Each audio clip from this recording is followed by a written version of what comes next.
नमस्ते साथियों।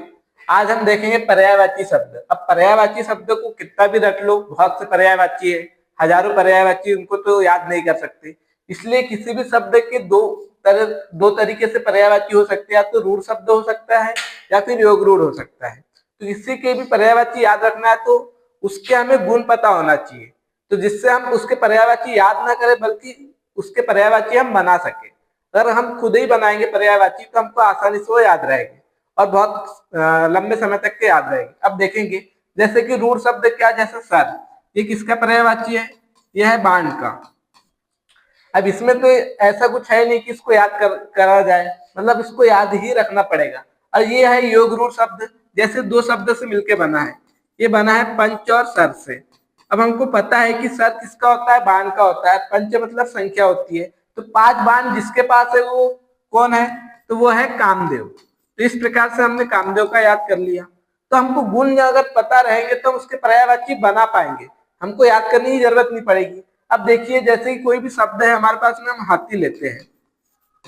अगर हमको इसके गुण पता है तो हम इसके पर्यायवाची आसानी से याद कर सकते हैं। जैसे हाथी को हमने देखा है, मान लो कि हमको एक भी पर्यायवाची याद नहीं है, तो हाथी जो शब्द है, हमको सबसे पहले क्या दिमाग में आएगा हाथी को देखकर? कि हाथी के पास क्या होती है? सूंड होती है। और सूंड किसको कहते हैं? कर। कर का एक अर्थ क्या होता है? सूंड भी होता है। और जिसके पास में सूंड हो उसे क्या कहते हैं? करी कहते हैं। तो ये पर्यायवाची हो गया किसका? हाथी का एक पर्यायवाची ये हो गया। और सूंड के पास में बाद उसके पास और एक क्या चीज है? दांत। ठीक है, उसके जो दांत होते हैं बाहर होते हैं, इसलिए उसको क्या कहते हैं? उसके पास दंत है। अब जिसके पास दंत है मतलब उसको क्या कहेंगे हम? दंती। तो हाथी का एक पर्यायवाची करी हो गया, एक दंती हो गया।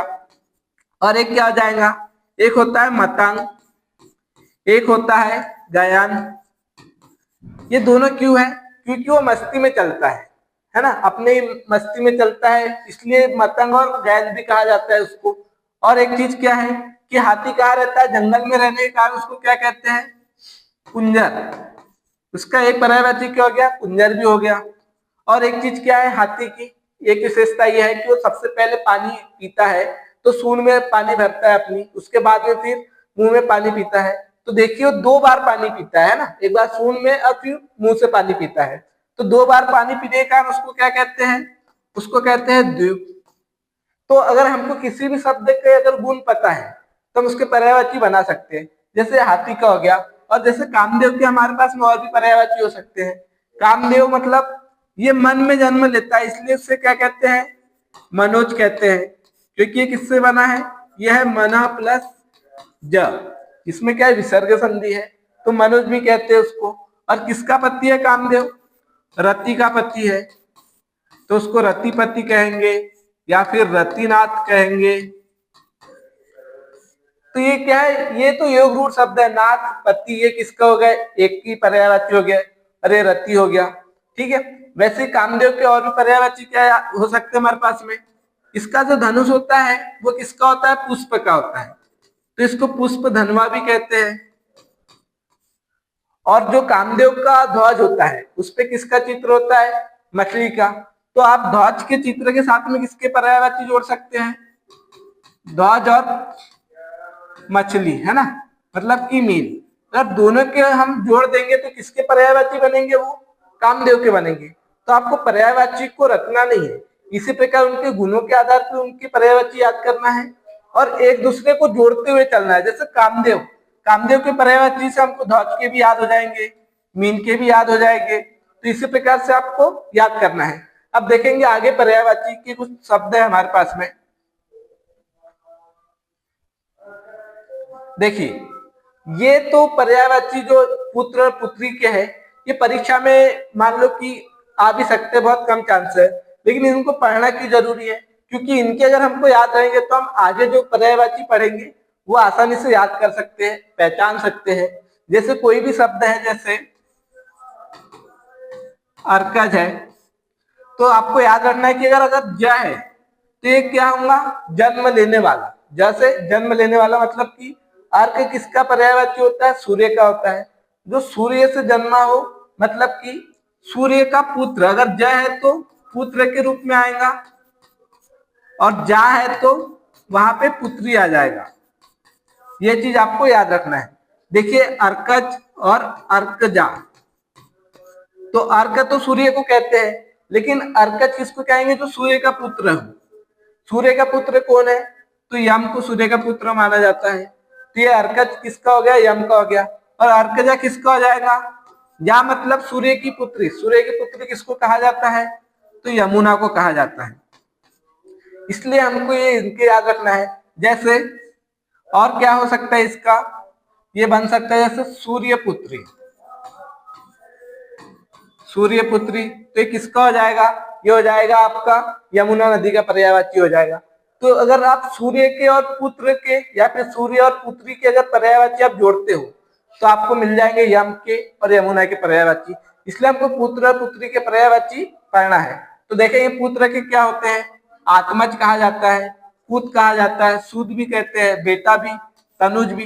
बेटा तो याद है, पुत भी, सूद भी, ये तो आपको पता ही होगा। बस से भी ये भी पता होगा।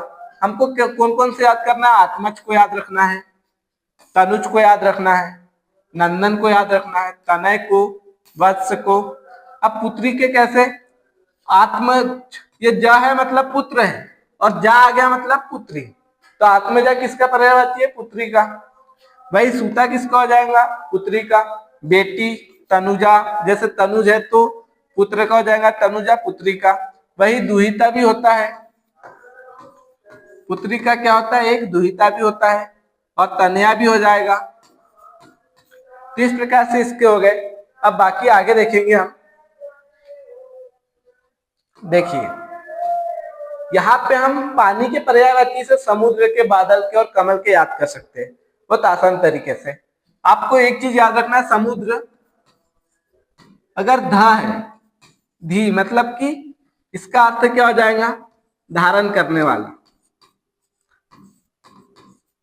धारण करने वाला। बादल मतलब इसमें द मतलब कि देने वाला। और कमल में आपको याद रखना है ज मतलब जन्म लेने वाला। अब देखिए हम जल के पर्यायवाची में जैसे घी जोड़ देंगे, जैसे यहाँ पे जल घी, तो किसका पर्यायवाची हो जाएगा? समुद्र का। जो जल को धारण करके रखता है तो समुद्र हो जाएगा। और जल के ही पर्यायवाची में हम किसका जोड़ देंगे? मतलब द जोड़ देंगे तो क्या हो जाएगा? जलद, मतलब पानी को देने वाला कौन है? बादल, ते हो जाएगा। कमल में हम ये जल में क्या जोड़ दिया हमने? ज जोड़ दिया, जलज। जलज किसका हो गया? कमल का। जो जल में जन्म ले उसको क्या कहेंगे? जलज, मतलब कमल का पर्यायवाची। वैसे ही इसका हो जाएगा अम्बु। पर्यायवाची किसका होता है? पानी का होता है। इसमें जैसे ही धी जुड़ा तो एक किसका पर्यायवाची हो जाएगा? अम्बुधी, समुद्र का हो जाएगा। बादल का क्या हो जाएगा? ये हो जाएगा अम्बुद। अगर अम्बुद है तो किसका हो जाएगा? बादल का। और ये कमल का क्या हो जाएगा? अम्बुज। वैसे ही तोय का भी बन जाएगा। इसमें आपको क्या जोड़ना है? धी जोड़ना है यहाँ पे। ये हो जाएगा तोयधी। तोयधी किसका हो जाएगा? समुद्र का। तोयत किसका हो जाएगा? बादल का। अरे तोयज किसका हो जाएगा? तो कमल का हो जाएगा। आपको देखिए ये ज देख के आपको पता करना है कि तोय किसका होता है? जल का। और जल में जन्म लेने वाले को क्या कहते हैं? कमल। तो ये तोयज किसका हो जाएगा? कमल का हो जाएगा। वैसे वारी है तो जाएगा वारिधि, किसका बन जाएगा? समुद्र का बन जाएगा। ये हमारे पास में क्या हो जाएगा? वारिद। वारिद किसको कहते हैं? तो बादल को कहते हैं।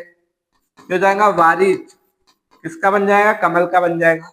वैसे ही निर्धि हो जाएगा समुद्र का। और अगर इसमें द जुड़ गया तो ये हो जाएगा बादल का। और यहाँ पे इसमें ज जुड़ गया तो ये हो जाएगा कमल का। पै तो ये हो जाएगा पैधी। और पय भी कहते हैं, है ना? पय भी किसका पर्यायवाची है? तो ये पर्यायवाची किसका हो जाएगा? जल का हो जाएगा। तो इससे ये भी बन जाएगा पयोधि, विसर्ग संधि। वहीं पे यहाँ पे ये क्या हो जाएगा? पयद। यहीं पे ये हो जाएगा पयज। तो इस प्रकार से हमने पानी के पर्यायवाची से किसके याद कर लिए? समुद्र के, बादल के, कमल के। ये तो द और धी और ज से पहचान सकते हैं कि किसके पर्यायवाची है। और इनके और भी पर्यायवाची है जो हमको याद रखना है मुख्य रूप से। यहाँ पे हमारे पास में पानी के है, अम्ब भी कहते हैं पानी को, आप भी कहते हैं, उदक भी कहते हैं, ये आपको याद रखना है ना। अम्ब, उदक, जीवन, अमृत ये तो नॉर्मल से है। नीर, रस, सलील भी आपको याद रखना है, ठीक है। वहीं पे कमल के देखेंगे तो राजीव नयन आपने सुना होगा तो याद ही होगा। अरविंद भी कहते हैं, इंदिवर भी कहते हैं, नलिन भी कहते हैं, नीरज भी कहते हैं, सतदल भी कहते हैं और पुंडरिक भी कहते हैं। देखो ये शब्द आपको याद रखना है, ये बना है सत और दल, ठीक है। तो सत मतलब 100 हो जाते हैं और दल मतलब उसकी जो पंखुड़ियां होती है उसको कहते हैं। कमल के ऐसे बहुत से पत्ते होते हैं, पंखुड़ियां बहुत होते हैं, इसलिए उसको डायरेक्ट क्या कह दिया, सत मतलब 100 मान लिया हमने कि 100 पत्ते होते हैं, इसलिए उसे क्या कहते हैं, सतदल भी कहते हैं। आप कमल के पर्यायवाची याद रखोगे तो कमल के पर्यायवाची से बहुत से देवी देवताओं के पर्यायवाची याद होंगे। जैसे राजीव नयन, राजीव नयन किसको कहते हैं, राम भगवान को कहते हैं, कृष्ण भगवान को कहते हैं, विष्णु भगवान को कहते हैं, ठीक है।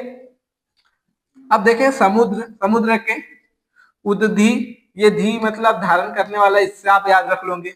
नदीस, नदियों का इस, सभी नदियां कहाँ जाके मिलती है, समुद्र में, तो उसका स्वामी कौन है, तो समुद्र है।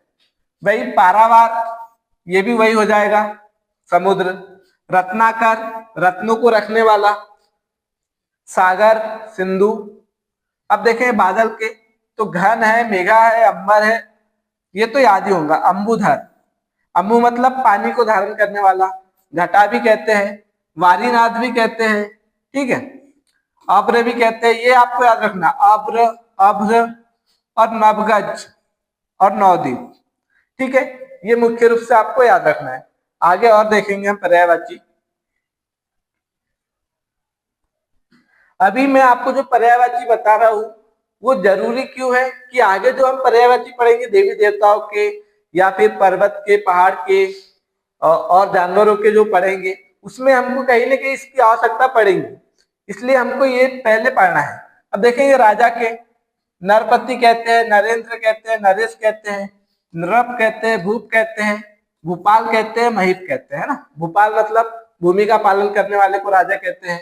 महीप मतलब कि मही मतलब मही किसका होता है, धरती का होता है, उसका पालन करने वाले को क्या कहते हैं, राजा कहते हैं। वहीं पे राजा के बाद हम दास का देखेंगे।